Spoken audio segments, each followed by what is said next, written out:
What's going on, guys? Welcome to the show. Welcome back. It's Action Movie Anatomy here on a Wednesday afternoon. We've got a very exciting movie to talk about with you right now. We are talking about Blade Runner 2049, the follow-up 30 years later to one of the most classic science fiction films ever made. Maybe the most classic. Let's talk about the movie, guys. We'll see you in just 1 second. Welcome to Popcorn Talk, featuring movie discussion, news, and interviews. Popcorn Talk.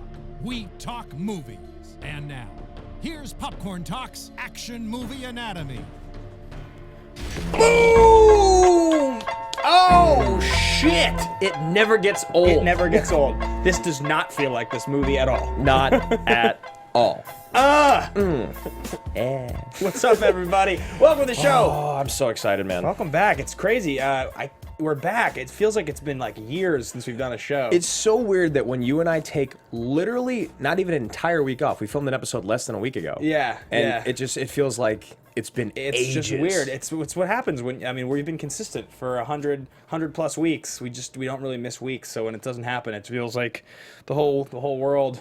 Yeah. So anyway, it feels guys, like everything's off. I'm sorry. I'm sending out a message to everyone on our Facebook groups, on our Twitter. just live tweeting this for live tweeting this for Mr. Roca. If you guys are on social media, you can find me at Andrew Ghai. You guys can find me at Ben Bateman Media, Twitter, Instagram. You can find our Facebook fan page for Action Movie Anatomy, which is getting dangerously close to 1,000 members. Yeah. And also, the Action Army fan group for Schmodown, which is a little bit of a hiatus move at the moment. We don't have another match coming up for a minute, but we're coming for you in November. God damn, is an exciting match against Droopy the dog and the kid from Up. We're gonna destroy you, losers. Destroy you, losers. So anyway, guys, we're here to talk about Blade Runner 2049, follow up to 1982's Ridley Scott classic. Probably, I would say, if you were going to make the list for the most famous science fiction film ever made, the only one that is distinctly ahead of it is just the whole Star Wars trilogy, because it's like a different kind of thing. But if you're talking about cult classic sci-fi that's like really hard sci-fi, because those are like adventure movies, really, this is the most famous sci-fi film ever made. Yeah, it's interesting because Blade Runner is one of those movies that, like, well, sorry, Blade Runner the original, not 2049. Yeah, you don't even if you don't like Blade Runner, you don't tell people that. Yeah. You know what I mean? Like, it's just not a thing that you really say, because you just kind of sound like a jackass. Because it's like, first of all, most everyone that is our age, or are the type of people that we talk to movies about, we miss Blade Runner. It's from 1982. Just spoiler alert, guys. I was born in 1988, and so was I. And so, like, when you go back and you watch movies, despite Blade Runner being so iconic, it was like we needed to go watch Star Wars and Terminator and Aliens, and obviously we still had people telling us about Blade Runner, but the things that made this movie so incredible today are exactly why people loved it so much then, but we were just too late to the party. What's really fascinating about those examples you just used is it's a prime example in our culture of relevance. So each of those was franchised and made into multiple installments over time, which is why growing up, they seemed like these things you would go to the drugstore and buy a toy on the wall, because the companies and the studios understood if we keep making these movies, they can become these sort of like mushroom effect things where the whole world believes we're supposed to buy in. And I think it's such a distinct difference between Blade Runner and those others. Now, Blade Runner is hard sci-fi, and it's much more R-rated and adult than, say, like Star Wars 1. Yeah, and then the things that you can take from the super R-rated movies like Terminator and Aliens is like you can take the Alien, you can take the Xenomorph, you can take the Terminator. Like, there's fun things from it. From Blade Runner, it's like, what are you going to take to, like, sell as kids' toys other than, like, Deckard, you know? Yeah, I mean, and obviously the replicants. But yeah, and the car. The really weird replicants. It just didn't seem as... Daryl Hannah as a toy would be like a sex toy. Yeah, it'd be really creepy. It doesn't seem as palatable for kids. And, like, and the franchise argument you make is very interesting. Yeah, I mean, I think there's a reason, obviously. Like, it's, Alien... But I guess it's weird, because Alien 1, which is 3 years prior, also directed by Ridley Scott, feels like a movie that wouldn't have necessarily been franchised. Totally. And James Cameron was like, I'm going to make this into an action franchise, and he did. And then it turning into an action franchise, I think, in turn became this massive cult following where it was like, even if you didn't see Aliens as a kid, you wanted a Xenomorph toy because they were scary and badass. Yeah, it's in a weird sort of way. It's like James Cameron is almost like the most responsible for science fiction franchising of all time. Like, no one, I think he like almost is single-handedly like the father of the science fiction franchise. Right, oh, sorry, keep going. He like basically made that a thing, Like, I guess like the Star Wars trilogy existed as its own beast, but the fact that he made the sequel to Aliens, then he was like, all right, well, I'll just make the sequel to Terminator now too. Why not? Right. And now he's like, I'll make 5 Avatars. Sweet. Good move, man. We have someone in the chat in here named Charlie Sverko. He said it flopped in 82 and took time to earn respect, which is very interesting. Charlie, how Is that your are boy? you? Is that Darbo? That's my boy. So guys, big shout out to Charlie, who's watching live right now, which is exciting. And to everyone in the Action Army, all the noodles out there, all the crazy people, we are very happy that you're here. I said noodles. You don't understand. So full circle, guys. Sometimes on the show, I talk about when I was a kid. That look you gave me when I said that. Like, what the fuck did you just say, noodles? What'd you call me? When I was a kid, I used to walk down to the local video store, like the hard video store you'd get, like DVDs, actual ones. And I'd mill around for a couple hours after school. And I was like 14, 15 years old. And I became friends with Charlie, who's in the chat. Yeah. And Charlie would recommend all these old movies for me to watch. And everything from like, I watched Rafifi, which is like a that's like a French heist movie. It's black and white. I watched everything, all kinds of old stuff from the 30s and 40s, and he would just give me a stack of movies, and that's why I learned about movies. And so it's crazy that all these years later, he's watching a live episode right now of me talking about Blade Runner, which is a DVD he gave me to take home in like 2004 or something. Yeah, he says hello, and it's funny because Charlie's like a legend in our friendship. You've told me so many stories about him. I mean, I watched hundreds of movies in high school because of this guy. So what's up, Charlie? Thanks for watching. So anyway, guys, we're going to get into the full episode. So this is Action Movie Anatomy on the Popcorn Talk Network. We talk about action movies on this show. This is the online broadcast network dedicated to talking movies, pop culture, by the bucketful. And today we're talking about Blade Runner 2049, the sequel to the aforementioned film. Yeah. Is this the best movie of the year so far? Like, there's so many good movies this year for me. There is. I mean, I saw Wind River was fantastic. Yeah. Logan, Wonder Woman, Baby Driver. I know, I keep forgetting it's Dunkirk. It's almost November, so we've had a whole year. I don't know. I can't say that. I have to look at the full list, but I think it might be. Yeah. I really think it might be. And when we get into thesis, it's tough because sci-fi is not my genre. It's just not. Like, I love sci-fi, I love fantasy, but it's not. I know action, I know comedy, I know drama, I know rom-com, everything better than sci-fi. And like the way that this movie made me feel about science fiction movies as a whole, makes me feel like it's got to be one of the greatest ever made. Well, see, I think one really interesting point you bring up here, and guys, I do want to let everybody know here, we are going to be breaking down the full movie for you, the whole deal, director, stars of the film. We're going to be ranking right now the most bankable, famous, living movie stars, the ones working today. We're going to be ranking a top 10. The question is, does Ryan Gosling do Harrison Ford? Either one of them make that top 10. You're going to hear our rankings later on the show. We are also going to talk about films that need to be seen in theaters versus ones that you can watch comfortably on your computer or at home, as well as all the other fun games you come to expect, thesis statements and favorite lines and fist pump moments and all of the things in between. We're going to talk about Ana de Armas and how charming she is in this film. Oh my gosh. I'm in love with Sorry, my Alicia girlfriend, Vikander. Roxy Stryer, and I love Ana de Armas also. That's good. It's a very good cover. Ana de Armas is just like, she is just perfect in this. So let's get into the movie. Let's talk about the rules of what this movie's got to follow. Action movie anatomy, yes. Rule number 1 in action movie anatomy: the hero always plays by their own rules. So weird when you're talking about a replicant because he clearly doesn't play by his own rules. He can't, and then what's so interesting is he starts to think that he's not. So he kind of starts to play by his own rules, but then you realize he just doesn't. He never does. He never did. He wasn't programmed to do it. Deckard, on the other hand, does play by his own rules, but he's not really the hero since you don't see him for almost 2 hours into the film. Yeah. Rule number 2: the hero and the villain are always the smartest people, beings, things, animals, dinosaurs, what have you in the room. Well, love. That's right. Joy is his girl. Love's the other girl. Yeah. Love is the evil one in Neander Wallace. They've got to be the smartest people. They're almost the smartest people in the whole movie. Yeah, I would agree. So she's the smartest villain. I guess he's the smart, as the hero, he is smart. He's discovering things as he goes. Yeah, he's discovering things as they go. And I love that moment when she says, "Oh, you thought it was you, didn't you? We all did." And like, he has a great moment of being a hero there where he's just like, he feels a little stupid. Yeah. But he's like, all right, fuck it. I'm just going to do my thing. I got to do my job. And I loved that moment. I love that moment. Yeah, I don't think there's a smartest hero in the room in this movie, really. It doesn't feel like he is really. He's kind of in the dark. He's confused. But he's similarly confused to the way Deckard's confused in the first movie. Yeah. Which is, Deckard, sort of the whole movie. Harrison Ford plays the smartest guy in the room better because it's like way more in his nature to be the smartest guy in the room. That's like his character. Is that Who's that? Harrison Ford. Just as an actor over the years, very cocky. He's got that smug smile. But Gosling, you know, it's not really his role usually to be the smartest guy in the room. Drive is kind of an exception where he really is. He knows everything. Yeah. But usually he's not. And I don't really think he is here still. Rule number 4, the movie contains a minimum of 1 explosion. Is there an explosion in this movie? It's got to be. There has to be, right? Yeah, there's definitely explosions. Like when... when the ship crashes. Well, and there's then the bombs going off. The bombs going off. The mortars. Yeah. And then the third one you skip, the movie is driven by a police, military, or political figure. He's technically the police. He's LAPD. Yes. In the future. Right. So it hits the rules. It definitely feels like what we want. It's very interesting because the original Blade Runner, we wanted to cover... Honestly, we didn't really want to cover it on the show. We thought that we might have to, just to pay respect, but we both went back and watched it this week. Yep. And it doesn't really... Definitely doesn't feel like a movie we do on our show. It doesn't feel like a movie we do on the show, and we would specifically be doing it just to cover our asses. Well, I keep using the term hard sci-fi, and I think it's important to point out with Blade Runner because there's a sense that a lot of people have nowadays that they are fans of science fiction fantasy, that they like sci-fi fantasy. It's their genre, and that's because of films like Lord of the Rings. Yeah. And it's because of films like Edge of Tomorrow. Yeah, it's such a bummer that you lump sci-fi and fantasy.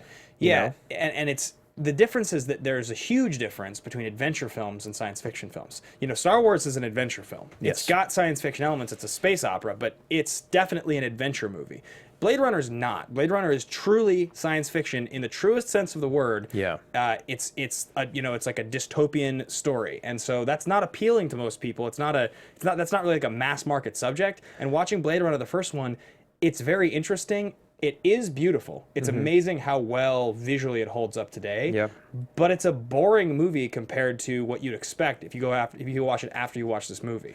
Yeah, absolutely. And I think it's it's just one of those things where the things that kind of blew you away about the first one, watching as the audience we are now, it's really hard. Like, I was making this reference earlier outside before the show started, and it's like you go back and you watch Lethal Weapon and Die Hard, and you see when they do these action movie cliches, you're like, that's where it came from. Right. That's awesome. Exactly. That is, I owe so much respect to this. I don't think it works well. Yeah. Here. You know what I mean? Because it's aged so poorly. Yeah, totally. But you can't discredit it. No. You really can't, but you just have to be kind of like, it's aged, you know? Yeah, like I was thinking about, there's a lot of stuff in this movie that you see, in 2049, I mean, that you see where you're like, oh, you know, for instance, the film opens and you have these beautiful visuals of these, like, the big sort of like round colonies. Right. They look like farms. And as you're coming in and you see, obviously, the big, like, reverse pyramid-shaped buildings and everything, and the flying cars coming in. You go back and you watch the original film, and it's like, crazy that first of all they really matched the tone. It looks still, it actually what it made me feel like was watching the final cut of the original film, that still looked really good, that those elements of like the flying cars, the city looks great. But you're you're talking about in the original. Yeah. But then if you think about that, you're like, you know, that's not really something we had seen on camera a lot, like a dystopian future Los Angeles, or where you have flying cars and sort of these like, you know, eroded cities. Like that was new. It was new back then. We've seen so many movies do that now. But yeah, Ridley Scott kind of created a world. It was groundbreaking. It was revolutionary. Yeah, you know? Yeah. He absolutely created a world back then. So let's get into the trailer and let's talk thesis, because like I'm so curious as to what yours is, and I'm like so excited to say mine, but I feel like I'm gonna get murdered for it. So we'll see what happens. I know exactly what it is. Do you? Yeah. Let's cue up the trailer here. Yeah, these trailers are sweet. Yeah, it's a really good trailer. Except for this is the end of it. No, it's just it's the beginning. Oh, That's how they do my it now. fault. My Little fault. teasers at the beginning. This is my first time doing this show. I thought you might be able to help me with the case. Any idea where I could find him? You police. Bautista was almost my fist pump in this movie. He's awesome. He's awesome. I would much prefer that to the alternative. Would you say you have more of a man boner for Gosling than any living actor, or is Hardy above him? Gosling. Gosling is by far my favorite actor in the entire world. Was built off the back of slaves. Replicants are the future. He was so sweet. Leto? Yeah. He was the best part of the movie, I think. Like, acting-wise. Yeah. He's so creepy. And his voice, like... His delivery and, everything was... That scene was really cool. Yeah. Bees. The out there was so cool. Yeah, it was amazing. We've bought ourselves a war. I love that Robin Wright is coming back. And she's badass. Boss. She is so good as Antiope, and she is so good in this. Yeah. Things were simpler then. What do you want? I want to ask you some I love Gosling so much. Calm down. I can't. I'm hot. All the records. We were being hunted. By who? They know you're here.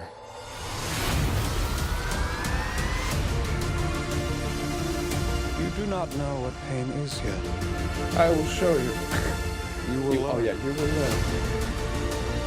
Bring it to me.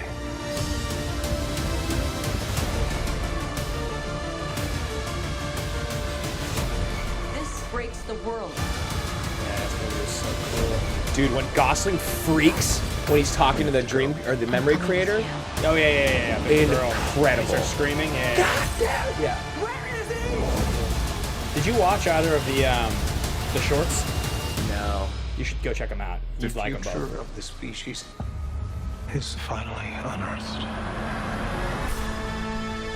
Oh my god. I want to watch it again. Oh my god. They're All right. they're both like direct promos for this. Like they're Really? extra 6 minutes of movie. One's based in I'm 2036. dying right now. Yeah. This movie was so good, man. You should watch the 2036 one. It's Leto. Yeah? It's Leto walks into a room, and it happens in 2036, and it's like he's like demonstrating. Does he still have his eyes? Yeah, he's blind, and he's Oh no, like, he's blind. He's blind. Because I was reading about how he got his eyes removed by his creator, like trying to find things and like burned out and all that. It's crazy. It's like he's like escorted by a replicant, and he like walks into a room, and he basically is like he's like basically showing. I mean, granted, people are gonna be like, "You totally misread that scene," but like, he's like explaining to these people this replicant and like that he's gonna basically obey him, and that like the function of them is to serve us, and he like has him break a glass and kill himself in front of people. what It's is, oh that oh the replicant. gotcha. It's awesome. That scene, there's that one, and then you get Dave Bautista's backstory too. Sweet. Yeah, they're both great. They're both really cool. Batista's amazing in this. I thought he Like, was fantastic. It's one of those things where like you watch Guardians and you're like, I think Bautista can act. Yeah. But he kind of just acts like a bro in that movie. like we talked to our good friend Matt, and he's like, Batista's just kind of like that. He's just Yeah. a really awesome dude that loves having a good time. Yeah. But you watch him in this, and like the makeup and everything, and the aged and the delivery, he's a good actor. He's really good. Yeah, he's great. And he was one of my favorite parts of the whole movie. I was a little disappointed that he was only in the beginning. Yeah. But, it was just part of the whole thing. So And it anyway, was guys, perfect. that's a great trailer. More than anything, the trailer does what the movie does, which is it captures the tone, the feel, the color, everything you want so beautifully. What I say about this movie, the more I've thought about it, is that I really just think this movie is one of those rare movies that does everything right. Yeah. Like, it doesn't really miss on any level. I think the one argument or complaint that I think a lot of people would have about this movie is that it's almost 3 hours long, and that is long. It is hard. It is hard sometimes to sit down. Did you feel ever? Well, I'm going to be totally candid with you guys watching the show. I saw this on Saturday. I saw it late. I saw like a 10 p.m. screening of it, and I had already had several drinks at dinner, and I saw it at the ArcLight where you can drink. Yeah. I continued drinking during the film. I was present for the whole film, but like anybody who's knows sometimes a movie this long that's got this much going on. Yeah, it's just overwhelming and kind of a lot to keep up with. You miss bits and pieces. So I've been like watching and reading and everything to make sure that for this review I'm not misplacing anything in my mind. But I honestly, what I wish is that I could have just seen it a second time before the show. But I wanted to watch the first one instead. Yeah, so that's what I did. Yeah, I mean, and we talked a lot about it. I mean, I think where you stand is exactly where you should. Do you have a thesis? You want me to jump in first? No, I'll go with my thesis. Okay. Yeah. So the more that I've thought about this film, I now feel absolutely sure that my thesis statement is that this film will be ignored by the Academy for Best Picture, but Denis Villeneuve will be nominated for Best Director. And he may win. I hate it. I hate your thesis, and I think it could be. I think I hate it because it's right. I think it's true. I think it's true, and It's too hard sci-fi. Even though it's big, but the number of films that are going to be up this year, it's really a crazy year for the Academy to pay attention. Wonder Woman was maybe the best reviewed film of the entire year. You've got Logan, you've got Wind River, you've got movies like Get Out could win Best Picture. Yeah, exactly. You I know? think those three movies we just talked about, Blade Runner, Logan, and Wonder Woman, what makes me so sad about it is I really think Logan's going to get just heavily shafted now. Like, it came out so long ago. Yeah. It came out so long ago. It was so good. I'd still believe Jackman's going to get a best actor nom, and I think it might get the Patrick Stewart supporting actor nom because that feels like it's the easiest one to give. I hope that there's enough money behind that entity that they can promoted enough for award season. It deserves some attention. So one more time, let's just hear your thesis again. My thesis statement is that this film will be nominated for Best Director, Denis Villeneuve, but it will be ignored for a Best Picture nomination, even though it deserves one. I love it. I think it's true, and I hate it because I think it's true. So we got Paulo Ayama on here that says, this is the best sequel of the 21st century and the best sci-fi sequel ever made. I'm going to one-up you and say this is the greatest achievement in sci-fi and filmmaking in my entire life. Wow. Okay. This is the greatest achievement in sci-fi filmmaking in my entire life. And the only reason I say in my life is because I do not dare fuck with Star Wars or Terminator or Aliens. Blade Runner, these things, I don't do it. It's not safe. But I say in my life, as a person that grew up loving sci-fi movies, that I love sci-fi. I grew up watching Star Wars. It was my favorite thing. And then, the prequels happened, and like Battlefield Earth happened, and all these weird things happened when we were growing up, where sci-fi fantasy got lumped together, and the only reason it was relevant is because fantasy happened. Yeah, but I would say that the biggest arguments that, and this actually is interesting too, because it relates to a similarity that I see, which is that I think there are a lot of similarities between Alfonso Cuaron and Denis Villeneuve. Absolutely. They're enigmatic filmmakers who are not American, who are loved by American audiences, who had a breakthrough film, and definitely love the science fiction genre. Having Children of Men, that's his. Children of Men is effectively his Blade Runner 2049. And I love Children of Men, but the thing that I think that this movie does so well, and bear with me, when you watch sci-fi movies as a kid growing up, what were the things about it that stood out? It was kind of dark. It was kind of cool and sexy. You were kind of scared, but you were kind of into it. Yeah. There was definitely sexuality in it. There was action in it. There was mystery. Talking about right now? Right? You're just like, what is happening? But you're kind of in this world that you completely buy into, but you don't really understand why. Yeah. But you have to. You know. So when Gosling comes in and does his test, he's like, he says those words over and over, and you're just like, what is happening? And it's like loud, and you're like, oh my god, I get it. What's he say? Strands on. No, what's the line? It's from a book. Yeah, it's from a book. Guys, if you're in the chat, can you use the two words that he says a lot over and over? Because I can't remember them for some reason right now. Something linked in one strand or something. D, or something starts with an I as well. Interlinked. Something interlinked. Yeah, and then you've got the gigantic naked woman dancing around in the town. You've got different languages all over. Yeah. You've got people that are dating robots. It's the whole thing, the world he created. You just want to be a part of it. Yeah. And like I said, you're kind of scared, you're kind of turned on, you want to know what's going to happen, but you don't want to look around the corner. This is what made sci-fi great. This is why when you watch sci-fi movies as a kid, it was just, and Blade Runner 2049 is exactly that. And I was talking to someone yesterday, the demographic of people that should see this movie should start at 14. Yeah. And should go all the way to their 60s and 70s. Unfortunately, the demographic that starts watching this movie is in their mid-20s to 30s, which is why it tanked at the box office. It's because movies like this haven't been done in so long. Yeah. If this movie comes out, which it did, people are going to love it. People are going to watch it. It's going to take a while. In the next 10 years in sci-fi, we're going to get people excited to watch them again. Yeah. Because of this movie. Yeah, I hope so, man. I mean, let's just hope the third one that they make doesn't suck. You know what I'm saying? The what? What's that? The third one doesn't suck. Let's just hope, I mean, let's really hope it doesn't suck. I just wish they weren't going to make a third one. As cool as this movie was, it's like I don't. Yeah, but I mean, one thing that I think is really important you talked about is that the achievement in creating a world that you're fully immersed in it's what makes these great movies. We talked about this a lot with War of the Planet of the Apes. And how that movie opens and you just beautiful. And you feel like you're in that world. They do such a great job of creating it. And that's the same way I felt about this movie. So it's interesting. A lot of people mentioned Kubrick when I was talking about my thesis, and they were talking about 2001: Space Odyssey. Yeah. And it is. I mean, that is. I'm not going to argue with you. I'm really not going to. But that's just my thesis. Yeah. Anybody have any interesting thesis to share in there? That's basically the biggest one. I'm trying to see if I skipped over any. Is this the best? Here we go. This is the Richard Eric Jarvie. This is the best example of how to make a sequel to a decades-old cult classic.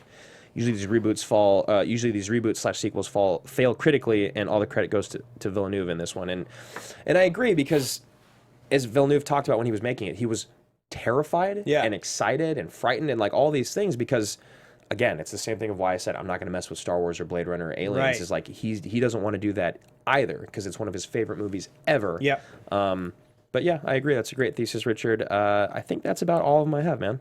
Excellent. Let's continue moving through the show, guys. We're going to get into the next bit of the show, which is going to be fist pump moment. This is that moment you're watching the movie, something happens, you look around, you're like, are you seeing this right now? This is so good! I get to watch the rest of this movie right now.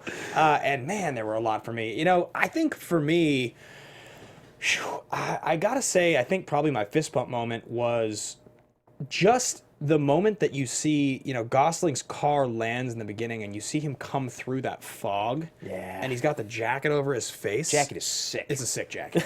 And it just was like, God, this guy's got... It's the same feeling I have about Nolan in a lot of cases where it's like, this guy knows how to command his movie exactly. He knows the shot that he wants. He knows it. He can draw it. He can like basically like, so I want it to look exactly like this. It's like he can draw the emotion that he wants you to feel when watching his movies. He's like truly a visionary. Incredible. I tweeted about it actually right after I saw it, and it was just like, I think I said something like, rumors are true. This movie is as good as they say. Who asked you if they could share that, by the way? The Blade Runner Twitter, actually. Awesome. So they loaded like a Twitter moment, you know, like where you scroll through and it's critics all sharing their opinions, and like mine appeared next to like Nick Scarpino's right in the middle. Oh, that's great. Yeah, it was awesome. But more than anything, it was just like, this guy is the next visionary of our generation. He's the guy. He's like, you're going to have in 10 years, and I think it's proof enough already. He doesn't need to prove himself anymore because just Prisoners, Arrival, and this. Well, yeah, because you look at Inarritu and Cuaron, who are like the other two really big ones, and they're not as visionary. They're just kind of like incredible directors. You know what I mean? Like,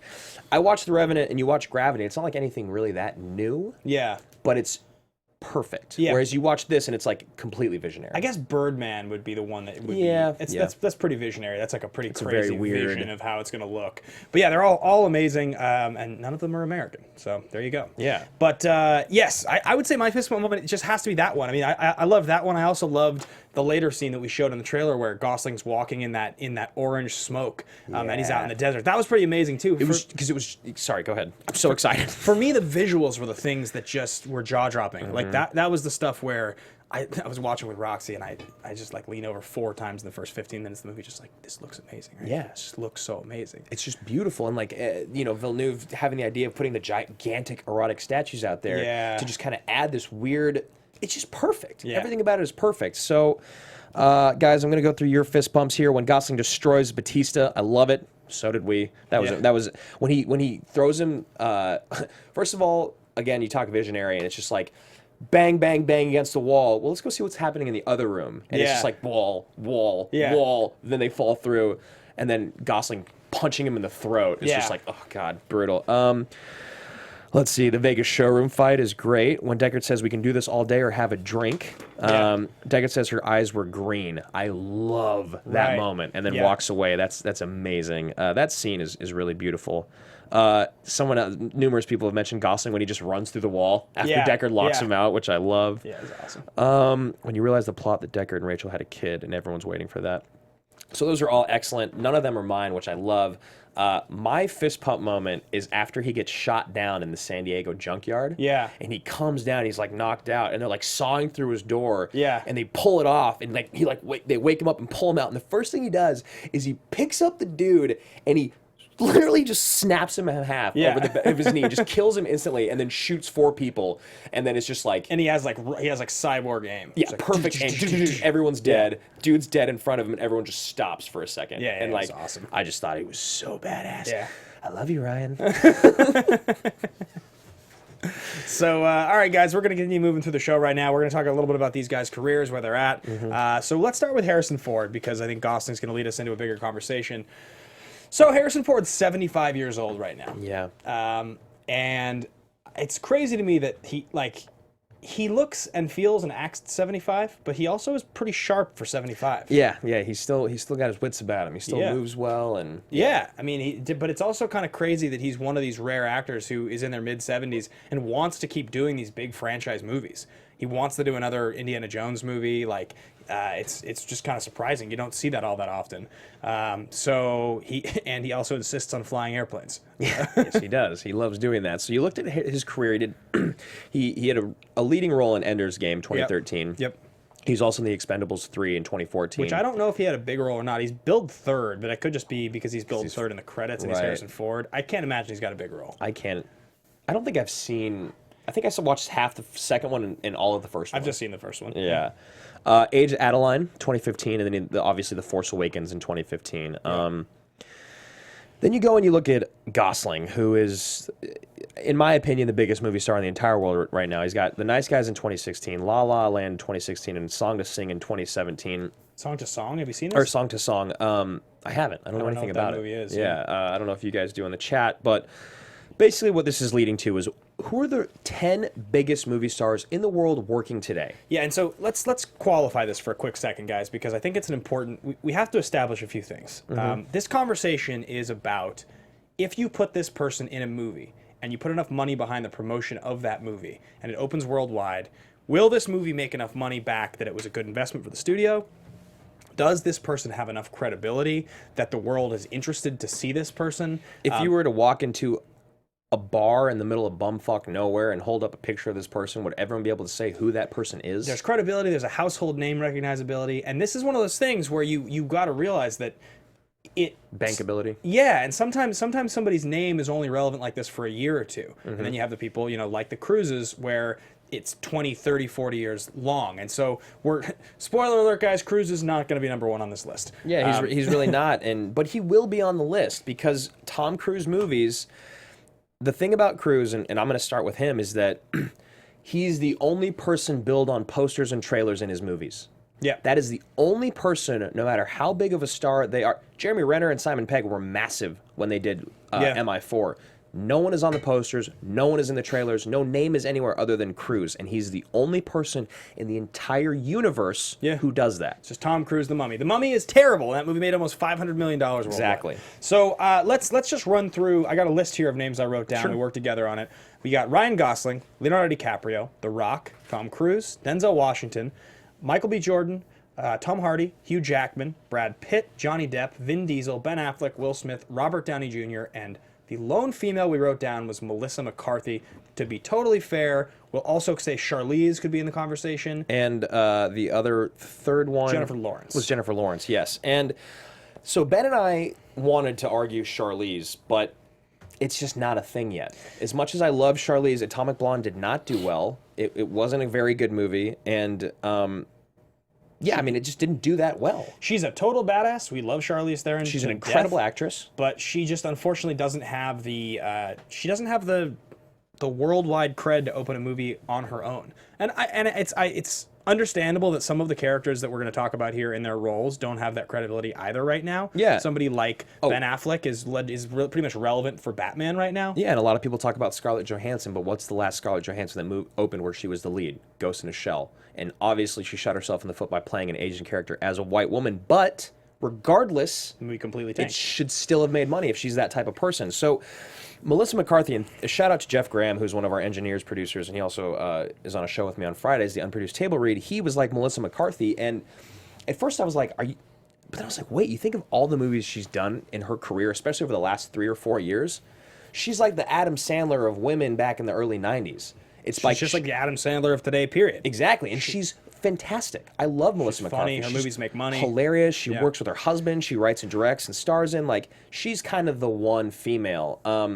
J-Law and Emily Blunt and Charlize are close, but like, they just don't make the money like she does. So here's the conversation we're going to have, guys. The way we're going to do this is we're going to start eliminating names here until we get down to 10. Then Andrew and I are going to rank them together. What we want to know is if you guys believe, disagree, think, what have you, share your own list. Post it in the comments on YouTube. I should remind everybody here, guys, if you do like and comment on the video, it helps that video stay high in the standings for us on YouTube. People watch it. We get more fans. That's how it works now. Old videos that get lots of views do not draw attention anymore. The algorithm has changed. So help us out there and leave your thoughts there. Yeah, and we love seeing all the comments in there. I love that they've been getting more and more every single week. I love seeing you guys interact with each other. Ben and I read everything. I promise. So let's start by eliminating the names on here that do not chart, because we've got 1, 2, 3, 4, 5, 6, 7, 8, 9, 10, 11, 12, 13, 14, 15, 16, So I think the fun way to do this is we go through and we cross off names that we don't think work for a reason. So I'm going to go through... Let's take turns. Yeah. I'm going to start with... So this is the list. This is the list that you got here. Denzel, RG, Affleck. All right, you go first. I'm gonna just start by eliminating Jennifer Lawrence, because I just don't think Jennifer Lawrence is, even though she was the 6th highest paid movie star in the world last year. I don't think that Jennifer Lawrence can open movies on her own. I don't think Red Sparrow is gonna make $400 million. Yeah, I agree. I'm gonna hop on and I'm gonna get rid of Affleck. Now, I love Affleck. I Yep. think he's fantastic. I think he's one of the best directors out there right now. But Ben Affleck as a movie star is not something that's like, what's the next Ben Affleck movie that's coming out that isn't a Batman movie that you want to go see? Yeah, there isn't one. I don't know. Yeah, if he gives up on that franchise, it's Ben Affleck's not a top 10 movie star in the world. Totally. I'm going to put an asterisk next to his name because if we get to a point where nobody else has a role of that size, then I think... I love Ben. but I'm going to jump in next and cross off Jackman. Love Jackman. I love Jackman too. And Marissa Serafini in the booth gave a shout out to Jackman. Problem with Jackman is that all of his notoriety has come from this franchise, and I think the only reason he had the opportunity to do movies like Prestige and Chappie and was the robot fighting one, Real Steel, are because Wolverine. Of Wolverine. And playing Prisoner 24601. Just kidding. All right, so...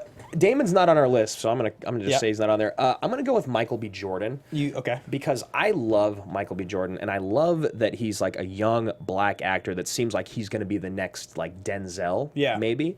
But he's just not there yet. And I know that if I go to most places in the world and I say who's Michael B. Jordan, and I hold up a picture of like 4 like young black actors, a lot of people probably wouldn't know who he was. Just say Creed, probably. Just like Creed. Yeah. They would say Creed, but that doesn't mean they know who he is. And like, yeah, I love him, but he's just not there yet. I'm going to jump in next across out Tom Hardy. Much as I love Tom Hardy, much as I think he's a friggin' superstar, Tom Hardy, the majority of the movies Tom Hardy makes are like Child 44 or something like that. Even Dunkirk is a movie that was not really a Tom Hardy movie. Like he doesn't have that. He's not that guy yet, is the point. He's not, and I think Locke is one of those examples, and like Reynolds is a great example of someone when he did Buried and Tom Hardy doing Locke. It's like literally a movie of just you on screen for an hour. Yeah. You know who can do shit like that? Tom Hanks can do shit like that. Not Tom Hardy, not Ryan Reynolds yet, and I'm sorry. You know how much I love Tom Hardy. So what do you got next? I'm going to cross off Miles Teller. He's already off the list. He's already off. You didn't put him on. Okay, so who else we got here? We got... Left, we have Gosling, DiCaprio. What does that say? The Rock. The Rock, Cruise, Denzel. Okay, so I have a big problem with The Rock. Okay. I love him, and I think he's the biggest celebrity in the world. I do not think he's a big movie star. Just because you're in tons of movies, they don't make money because of him. They just don't. You look at like Hercules. Why did Hercules flop if The Rock is the biggest movie star in the world? Why did San Andreas make money then? Okay, so then Geostorm's going to come out. I don't think Geostorm's going to make money. Oh, wait, that's not him. That's Gerard. That's Gerard. So then Jumanji, excuse me. Jumanji is not because of The Rock. It's because Jumanji is one of the biggest cult classic movies ever. You've got Kevin Hart, who's one of the biggest black comedians in the world. You've got The Rock, who's the biggest ethnically ambiguous celebrity in the world. Yeah. You've got Jack Black, who's one of the funniest white people in the world. So it's like... That's why it makes money. He will make our top 10, I think. He will, but I just don't think he's a great movie star. So let's get to ranking him as soon as we kick off the last couple here. 1, 2, 3, 4, 5, 6, 7, 8, 9, 10, 11, 12, 13. We have 3 more to cross off. I think we agree Charlize doesn't make a top 10. Yeah, Charlize doesn't make a top 10. Pitt needs to stay on the list. Because he's a true... How about Johnny Depp? It's so tough because kick him off. I think you kick him off at this point. I really do. I mean, I'm not watching Murder on the Orient Express because of it. And Pirates didn't make money. And I watched Pirate 5 because of Javier. Yeah, exactly. 4, 5, 6, 7, 8, 9, 10, 11. There's one more to kick off here. So, I think probably the person... I mean, Vin Diesel releases $1 billion movie every 2 years, so I think it's difficult to really say that and that he is the reason that those movies make money. Granted, Triple X didn't make any money, and neither did whatever the other movie that he did last. I mean, Will Smith is still on this list, but Will Smith has got the Brad Pitt effect. And so does Clooney, and like...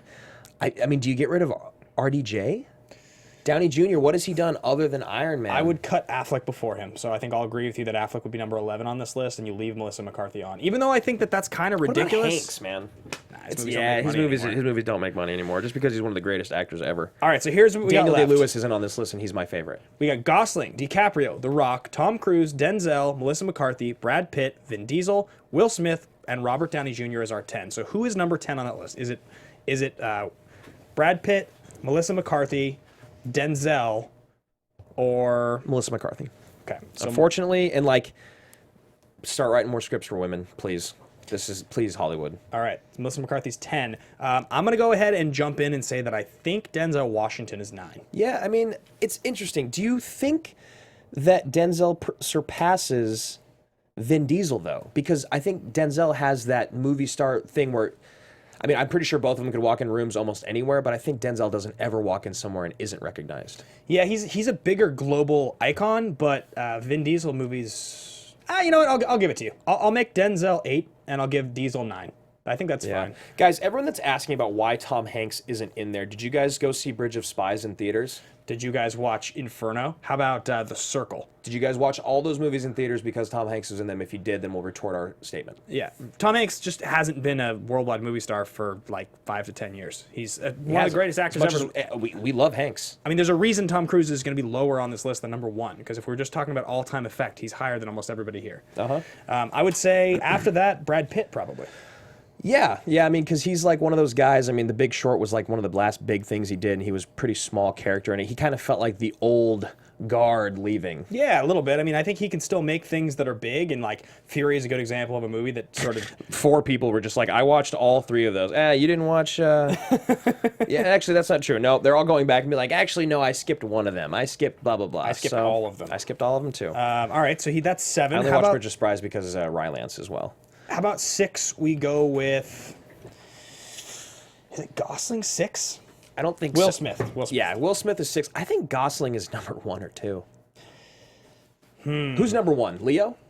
Or is it Gosling? I just think it's The Rock. I will not agree to The Rock because there's so many people in here that are admitting that they don't go watch movies because of The Rock. Yeah, I mean, and they don't make enough money. Just because you make a bunch of movies and make a bunch of money doesn't mean that they're I think quality. that Gosling has way more like movie star credibility at the moment, but I also don't think that you put Ryan Gosling just in a movie and it makes money. The Nice Guys didn't make any money. Like he's the most talented. I love the guy. He's in huge movies, but I don't think he's like a more bankable star than The Rock. Ben and I both watched Bridge of Spies from Mark Rylance, by the way. You know, I totally get what you're saying. I agree. I will not be happy, and I will refuse to put The Rock at number 1. If we have to agree with one, I have to say Leo then. honestly, I would just say RDJ. If we're gonna really just go off. You can't do RDJ. You can't because he hasn't done anything else other than Iron Man. Like just because the dude is too expensive to be put in Marvel movies, which is absurd. I think it's Leo. Because anytime Leo does a movie, everyone hears about it, everyone sees it. It's gonna be Academy Award recognized. He's probably gonna get a nod. Like everything that dude touches is gold. All right, so placeholder Leo 1. It's not a placeholder. The Rock 2. Then Gosling's got to be 3. I think Cruise is bigger than Gosling. Cruise, The Mummy made $500 million. I know, but bad. I know, but I get that this movie didn't make as much, but I just don't think Cruise is bigger than Gosling because like people hate Cruise. No one hates Gosling. You know what I mean? Fair.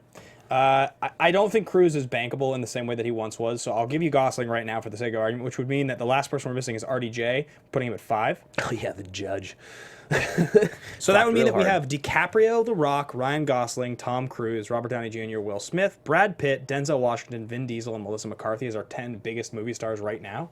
Yeah, I think so, and I think the only one that people are just so upset about is Hanks, and we already talked about ScarJo and why she's not on the list. It's because Ghost in the Shell flopped. She's only relevant because of the Marvel movies. Lucy did not do that well, and we love her. But Lucy she's did fine. young. It was just years ago. Yeah. Lucy was like 4 years ago. Yeah, Cruise has had flops as well, but The Mummy still made $500 million. Yeah, when you say his movies flop, but they're still making that kind of money, and also the fact that like Rogue Nation was what, like 2 years ago? Yeah, and that movie was massive, and it's look, you put Tom Cruise in the lead role of a bad movie, and you put The Rock in the lead role of a bad movie. Exactly. Hercules, Mummy. Go tell me which one made more money. We're gonna move on. All right, fair enough, guys. That's our 10 biggest movie stars working today. Share your own lists. Yes, please. Find them on Twitter at AMA Podcast. Share them in the Facebook group. Let's keep talking a little bit about production development on this movie. I do want to point out really quickly before we get into this that we're going to loosely breeze over this. But yeah, we're running out of time. And there's a lot of stuff out there about this movie. If you guys want to read about how it was made and all those things behind it, you can. Yeah, about Do Androids Dream of Electric Sheep? Like, we've done this with all the movies that we've covered with massive backstories. That's not our job. Yeah, it's just not... We read about them, but it takes too much time, and we want to talk about other things in this movie that were sweet, so you guys can share and discuss with us. Michael Green, huge writer right now. He wrote the script with Hampton Fancher. Hampton Fancher wrote the script for the original, based on the book by Philip K. Dick, Do Androids Dream of Electric Sheep. Hampton Fancher came back to write this sequel. He did a couple other films. He did The Mighty Quinn in 1989 with Denzel Washington. That's pretty much his only other major thing he's written. Whereas Michael Green is new in the world of movies, but huge right now. Yeah. He wrote TV stuff like Smallville, Everwood, Heroes. He wrote 2011's Green Lantern. And then this year, Alien Covenant, Blade Runner 2049, and upcoming he has Murder on the Orient Express. Which I can't wait to see. I do love that they wrote this with only Gosling in mind, and he was the only person they ever talked about doing it. It was originally going to be helmed by Ridley Scott, and then he couldn't do it because he was caught up doing Aliens, and he was caught up doing The Martian. Yep. And then Nolan was going to take helm, which I think is super interesting. But I actually think it ended in the perfect hands of Denis Villeneuve. Yeah, he's the guy. So the last thing is Michael Green wrote most of American Gods. So he's definitely, that guy's killing it right now. Now, Denis Villeneuve, if you guys are just hearing about him now, he really broke through in the biggest way with Arrival last year. That was the big movie that put him on the map. So good. But I mean, overseas, he had done films like Incendies. He won awards over the years, and 2013 was really his big American breakthrough with Prisoners in terms of like just a movie with stars that people saw. He did a film with Jake Gyllenhaal called Enemy, which I never saw. And then he did Arrival, and now he's done this film. He's attached to Dune upcoming, the remake. Yeah, which I just love that this dude is taking on the biggest like entities ever and being like, I'm just going to do it, and I'm going to do it awesome. Yeah, I have a feeling he can do it a very good job. So that's Denis Villeneuve. We are going to skip producers today because... Yeah, it's just because there's too much other stuff to talk about, and I want to get into critical here. So if we're going to talk critical and box office, this is where this movie kind of... I mean, this is what I was talking about with my thesis. Sci-fi needs to be revitalized. This movie was created by Warner Brothers for $150 million. It was released last week on October 6th, 2017. It made only $32 million opening weekend for an additional $32 million up to this point, $40 million up to this point worldwide for a grand total of $81 million. And 81 in its opening weekend for a movie that cost $150 million with one of the biggest movie stars in the world, with one of the biggest cult classic followings ever. It's just like, and then I want to go into critical because this all adds to the conversation. It's ranked the 50th best movie of all time on IMDb. It's really high for where it's at, but honestly, I don't see it dropping that far. Maybe like most 25 points, maybe 25 slots, but like, I don't disagree with this being one of the greatest movies of all time. I mean, it's high.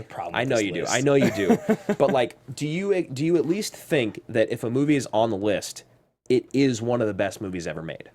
I mean, sure. If one of has a relative value, if it means it's one of the 1,000 best movies ever made or something like that, sure. But like, just the idea of the movies that occupy the top 100 on this list, it just seems like such a crazy thing to say. Yeah. That this is the 50th best movie ever made. It's just such a recency bias on that list. Totally. On the list. I love how people are still like debating. Tom Hanks. Well, now they're talking about Fassbender, which you guys know how much we love Fassbender, but he's just not there yet. No. All right. So critically, this movie, 8.6, number 50.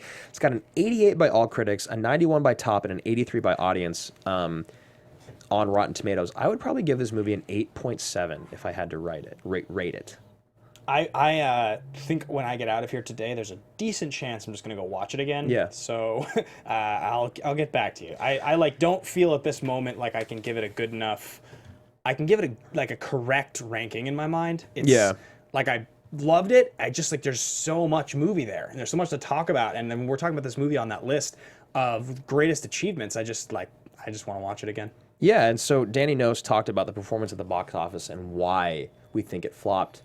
And I think I'm going to jump in first and just say, I think it's that conversation I said earlier. The people that should be watching this movie should be starting at about 14 or 15 years old, and it should be ending in their 60s and 70s. And there's about almost like a 10-year drop-off there. And like the people that are filling movie theaters on weekdays are kids and teenagers and kids in college and stuff like that. It's like, they're not watching this movie, and they need to watch this movie. And they might now because it's doing so well, but there's a number of reasons why this movie doesn't make the money that I think it should, and that's that. First of all, there's a fatigue by audiences to watch sequels, and I know that just the movie being called Blade Runner 2049 and Harrison Ford showing up and this idea people have of them making another Blade Runner film 30 years later, it's an exhausting idea to most people because this movie shouldn't be good because most of these movies aren't. When you resurrect the old franchise for the first time, 20 or 30 years later, very often those movies are terrible. I mean, look at Mad Max. Yeah. No matter what anyone says about Mad Max, I know at least half of us were out there going like, what? I had no interest. I thought it was going to be terrible. I mean, you look at even like Dumb and Dumber 2. Like the when they only make these reason sequels, I wanted to see it was because of Hardy.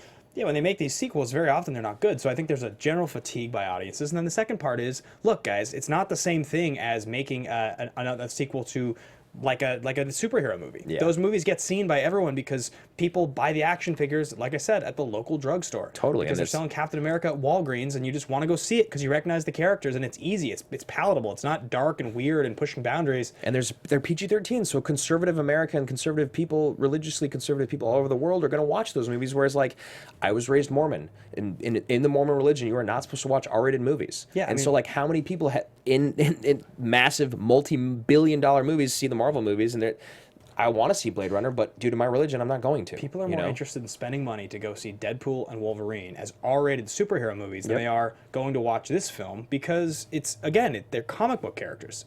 They get it. There's just comic books have just become this worldwide phenomenon for people. These comic book movies that Blade Runner 2049, as much as for us in the movie industry who are talking about movies, it feels like it occupies the same space. It really doesn't for most people. And what's crazy is we're talking about 32 million.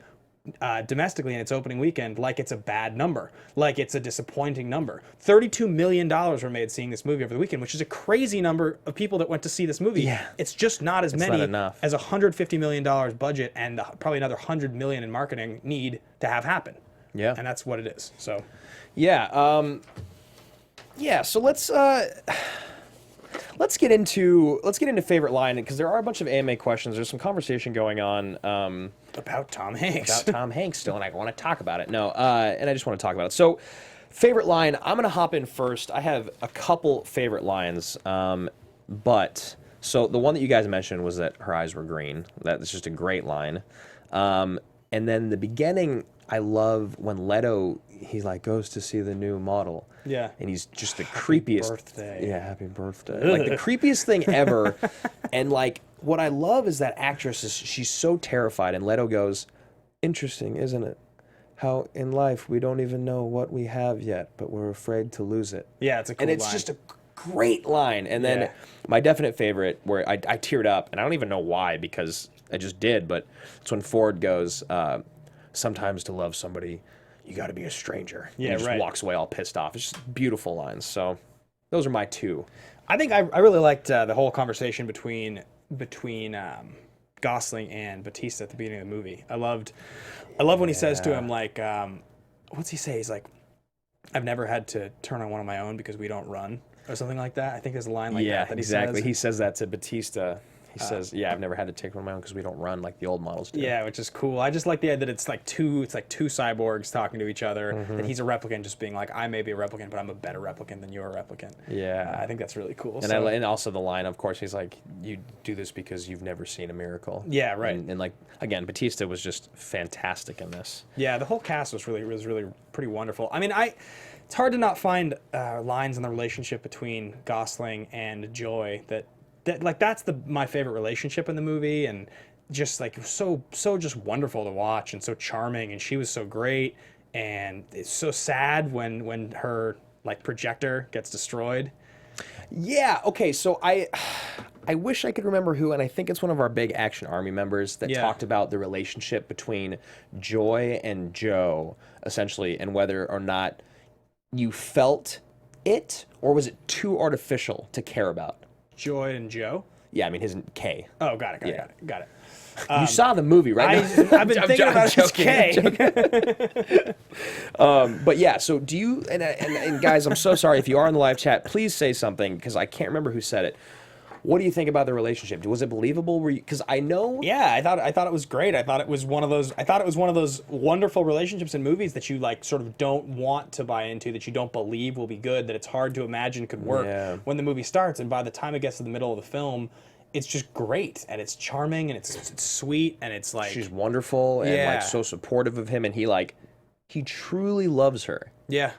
But I will admit that when it got crushed and she died, I didn't feel the way that I thought they wanted me to feel. Yeah. And it was because I knew it was going to happen. Right. You know what I mean? Oh, interesting. I knew that when he took it out of the thing, and she's like, if I get broke, I'm gone forever. Yeah, You're like, yeah. okay, so that means the evil cyborg's going to kill you. Yeah, right. So half and half. I love their relationship, but it was a little, it hurt a little bit for me. So Aaron Radcliffe asked, should I see the original?